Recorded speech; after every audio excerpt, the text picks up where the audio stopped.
ಇನ್ನು ಬಿಜೆಪಿ ಅವಧಿಯ ಪಿಎಸ್ಐ ಅಕ್ರಮ ನೇಮಕಾತಿಯ ಕೇಸ್ಗೆ ಸಂಬಂಧಪಟ್ಟಂತೆ ಎಸ್ಐಟಿಯಿಂದ ಮಾಜಿ ಡಿಸಿಎಂ ಅಶ್ವಥ್ ನಾರಾಯಣ್ ವಿಚಾರಣೆಯನ್ನ ಮಾಡಲಾಗಿದ್ದು ಅಶ್ವಥ್ ನಾರಾಯಣ್ ಹೇಳಿಕೆಯನ್ನ ಎಸ್ಐಟಿ ದಾಖಲಿಸಿಕೊಂಡಿದೆ. 2 ತಿಂಗಳ ಹಿಂದೆಯೇ ಎಸ್ಐಟಿ ಹೇಳಿಕೆಯನ್ನ ದಾಖಲಿಸಿಕೊಂಡಿತ್ತು. ಇನ್ನು ವಿಚಾರಣೆಗೆ ಹಾಜರಾಗಿ ಅಶ್ವಥ್ ನಾರಾಯಣ್ ಹೇಳಿಕೆಯನ್ನ ದಾಖಲಿಸಿದ್ದಾರೆ. ತಾನು ಯಾರಿಗೂ ಕೂಡ ಶಿಫಾರಸು ಮಾಡಿಲ್ಲ ಅನ್ನುವಂತ ಹೇಳಿಕೆಯನ್ನ ಇವರು ನೀಡಿದ್ದಾರೆ.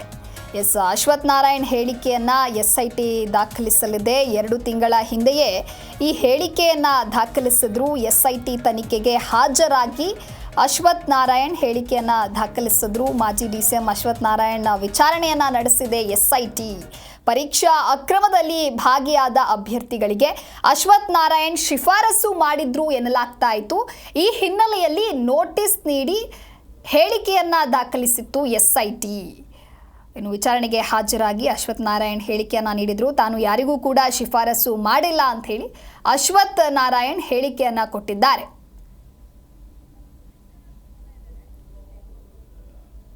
ಇನ್ನು ಈ ಕುರಿತು ಹೆಚ್ಚಿನ ಮಾಹಿತಿಯನ್ನ ನೀಡಲಿದ್ದಾರೆ ನಮ್ಮ ಪ್ರತಿನಿಧಿ ವಿಶ್ವನಾಥ್ ದೂರವಾಣಿ ಸಂಪರ್ಕದಲ್ಲಿ. ವಿಶ್ವನಾಥ್, ಪರೀಕ್ಷಾ ಅಕ್ರಮದಲ್ಲಿ ಭಾಗಿಯಾದ ಅಭ್ಯರ್ಥಿಗಳಿಗೆ ಅಶ್ವಥ್ ನಾರಾಯಣ್ ಶಿಫಾರಸು ಮಾಡಿದ್ರು ಎನ್ನಲಾಗ್ತಾ ಇತ್ತು. ಈ ಹಿನ್ನೆಲೆಯಲ್ಲಿ ನೋಟಿಸ್ ನೀಡಿ ಎಸ್ಐಟಿ ಹೇಳಿಕೆಯನ್ನು ದಾಖಲಿಸಿಕೊಂಡಿದೆ ಅಶ್ವಥ್ ನಾರಾಯಣ್ ರವರದು. ಈ ಕುರಿತು ಹೆಚ್ಚಿನ ಮಾಹಿತಿ ಏನಿದೆ? ಎಸ್ ದಿವ್ಯಾ, ಮೊದಲನೇದಾಗಿ ಬಿಜೆಪಿ ಸರ್ಕಾರ ಇದ್ದಂತಹ ಸಂದರ್ಭದಲ್ಲಿ, ಈ ಹಿಂದಿನ ಸರ್ಕಾರ ಇದ್ದಂತಹ ಸಂದರ್ಭದಲ್ಲಿ ರಾಜ್ಯದಲ್ಲಿ ದೊಡ್ಡ ಮಟ್ಟಕ್ಕೆ ಸೌಂಡ್ ಮಾಡಿದಂತಹ ಪ್ರಕರಣ ಅದೇ ಅಂತಂದ್ರೆ ಅದು PSI ನೇಮಕಾತಿ ಹಗರಣ. ದೊಡ್ಡ ಮಟ್ಟದಲ್ಲಿ PSI ನೇಮಕಾತಿಯಲ್ಲಿ ಅಕ್ರಮಗಳು ನಡೆದಿವೆ ಮತ್ತು ಅನೇಕ ಮಂದಿಯನ್ನ ಈ ಒಂದು ಪ್ರಕರಣದಲ್ಲಿ CID ತಂಡ ಕೂಡ ಅರೆಸ್ಟ್ ಮಾಡಿತ್ತು, ವಿಚಾರಣೆಯನ್ನು ಕೂಡ ನಡೆಸಿತ್ತು. ಹಿರಿಯ IPS ಅಧಿಕಾರಿ ಒಬ್ಬರನ್ನು ಕೂಡ ಬಂಧನಕ್ಕೊಳಗಾಗಿದ್ರು. ಅದಾದ್ಮೇಲೆ ಬೇಲ್ ಮೇಲೂ ಕೂಡ ಹೊರಗಡೆ ಬಂದಿದ್ರು. ಈಗ ಸದ್ಯಕ್ಕೆ ಬಿಜೆಪಿ ಕಾಲದಲ್ಲಿ ಇದ್ದಂತಹ ಸರ್ಕಾರದಲ್ಲಿ ಇದ್ದಂತಹ ಅನೇಕ ಸಚಿವರ ಮೇಲೂ ಕೂಡ ಇನ್ವೆಸ್ಟಿಗೇಷನ್ ನಡೀತಾ ಇರುವಂತದ್ದು. ಹೀಗಾಗಿ ಈ ಅಶ್ವಥ್ ನಾರಾಯಣ್ ಏನಿದ್ರು ಆಗಿನ ಸಚಿವರು, ಇವ್ರಿಗೂ ಕೂಡ ಕೆಲ ಅಭ್ಯರ್ಥಿಗಳಿಗೆ ಇವರು ಶಿಫಾರಸು ಮಾಡಿದ್ರು ಮತ್ತು ಈ ಒಂದು ಅಕ್ರಮದಲ್ಲಿ ಭಾಗಿಯಾಗೋದಕ್ಕೆ ಸಹಾಯ ಮಾಡಿದ್ರು ಅನ್ನೋ ಒಂದು ಹಿನ್ನೆಲೆಯಲ್ಲಿ ಕೂಡ CID ಅಧಿಕಾರಿಗಳು, ಅಂದ್ರೆ SIT ಅಂದ್ರೆ ಸ್ಪೆಷಲ್ ಇನ್ವೆಸ್ಟಿಗೇಷನ್ ಟೀಮ್ ಏನಿದೆ ಆ ಅಧಿಕಾರಿಗಳು ಒಂದು ನೋಟಿಸ್ ಅನ್ನು ಕೂಡ ಕೊಟ್ಟಿದ್ರು. ಹೀಗಾಗಿ 2 ತಿಂಗಳ ಹಿಂದೆಗೆ ಅಶ್ವಥ್ ನಾರಾಯಣ SIT ಕಚೇರಿಗೆ ಹೋಗಿ ಅಲ್ಲಿ ಅಧಿಕಾರಿಗಳ ಮುಂದೆ ಕೆಲವೊಂದು ಪ್ರಶ್ನೆಗಳಿಗೂ ಕೂಡ ಉತ್ತರವನ್ನು ಕೂಡ ನೀಡಿದ್ದಾರೆ ಅನ್ನೋ ಒಂದು ಹಿನ್ನೆಲೆಯಲ್ಲಿ ಕೂಡ ಮಾಹಿತಿ ಲಭ್ಯ ಆಗ್ತಾ ಇರುವಂತದ್ದು.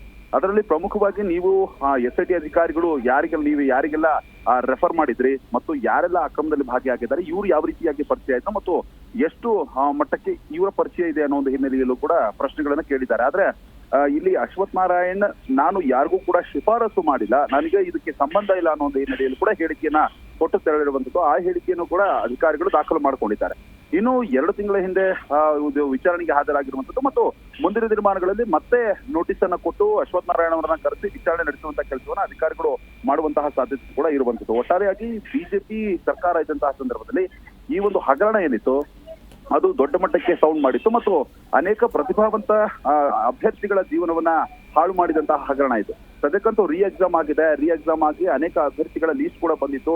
ಅವರು ಈಗ ಹುದ್ದೆಯ ಆಕಾಂಕ್ಷಿಗಳಾಗಿದ್ದಾರೆ. ಆದ್ರೆ ಇನ್ನು ತನಿಖೆಯ ಹಂತದಲ್ಲಿ ಪ್ರಕರಣ ಇರೋದ್ರಿಂದಾಗಿ ಆ ಸಂದರ್ಭದಲ್ಲಿ ಇದ್ದಂತಹ ಸರ್ಕಾರದಲ್ಲಿರುವಂತಹ ಪ್ರಮುಖ ಸಚಿವರು ಏನೇನಿದ್ರು ಅವರಿಗೆ ಕರೆಸಿ ವಿಚಾರಣೆ ನಡೆಸುವಂತಹ ಕೆಲಸವನ್ನ SIT ಮಾಡ್ತಾ ಇದೆ. ಅದರ ಮುಂದುವರಿದ ಭಾಗವಾಗಿ ಈಗ ಅಶ್ವಥ್ ನಾರಾಯಣ್ ಅವರಿಗೆ ನೋಟಿಸ್ ಅನ್ನು ಕೊಟ್ಟಿರುವಂತದ್ದು. ಅವರು ವಿಚಾರಣೆಗೆ ಹಾಜರಾಗಿದ್ದಾರೆ. ಮುಂದೆ ಮತ್ತಷ್ಟು ಜನರ ವಿಚಾರಣೆ ಮಾಡುವಂತಹ ಕೆಲಸವನ್ನು ಕೂಡ ಅಧಿಕಾರಿಗಳು ಮಾಡೋರಿದ್ದಾರೆ.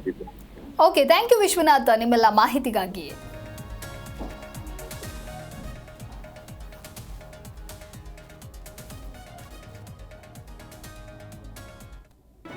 ಜಿ ಕನ್ನಡ ನ್ಯೂಸ್ ಈಗ ನಿಮ್ಮ ಮನೆಯಲ್ಲೇ ನೋಡಿ.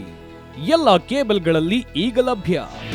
ನಿಮ್ಮ ನೆಚ್ಚಿನ ಜಿ ಕನ್ನಡ ನ್ಯೂಸ್ ಈಗ ಸನ್ ಡೈರೆಕ್ಟ್ ನಲ್ಲಿ number 292, Tata play number 1664, Jio TV number 1334, NXT digital number 30, in cable number 30, city networks 51, U digital number 162, GTPL number 17, Rockline telecommunications number 42, Shri Basaveshwara cable number 168, rural cable network 60, Vinayaka digital 57, Abhishek cable 821, city channel 53, Siddeshwara cable network 57, V4 digital Infotech 628, Surya digital networks 53, Gajanan digital number 836, Malnad Infotech private limited number 56, Metrocast number 830, Victory digital number 167ರಲ್ಲಿ ನೋಡಿ ಆನಂದಿಸಿ.